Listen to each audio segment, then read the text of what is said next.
Nijar. To alhamdulillah. Da farko muna godiya Allah, sannan muna godiya ga mutanen Nijar baki daya. Muna godiya. Idan mun zo Nijar dama mukan ce mun tafi gida. Gaskiya ne. Saboda dalilai guda hudu. Na farko yankin mu daya. Na biyu al'adar mu da yaran mu daya. Kusan ma addinin mu daya. Sannan kuma ga alaka ta kasuwanci da ta auratayya da ta zamantakewa da ta makotaka duka ta har hada. Za ga 'yan Nijar da yawa a Najeriya, 'yan Najeriya da yawa a Nijar.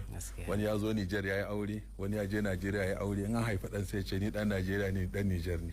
So kaga an riga an haɗe an zama ɗaya.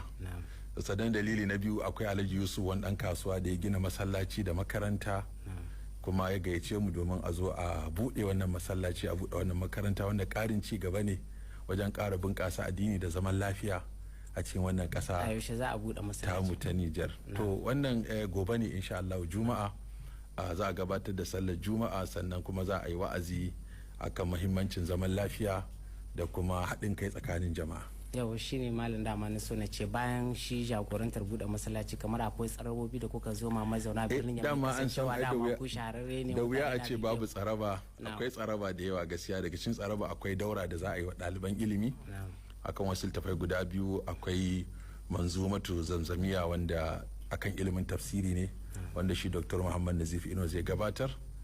Sannan kuma akwai wani arrasi fi fiqhil maqasid, wanda shi ma littafi ne na alqawaidul fiqhiyya da maqasid shari'a, wanda zan gabatar za a yi wannan ranar Asabar da Lahadi. Har an sajjala ɗalibai kusan 200 wanda suka nuna sha'awar su na musharaka akan wannan ilimi mai amfani. Sannan akwai kuma lacca da za a yi akan muhimmancin zaman lafiya da haɗin kai da kuma maganan auratayya da haƙƙin iyali. Mutum yana da iyali, akwai haƙƙin mata, akwai miji, akwai haƙƙin miji, akwai mata, akwai haƙƙin tarayya. Hamma da dabaru da kimiyya na zamantakewa aure ga wanda zai sabuwa amarya ko za ta yi sabon ango.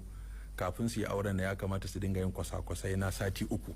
A koyawa miji ya ake rike aure, a koyawa mace ya ake zaman aure.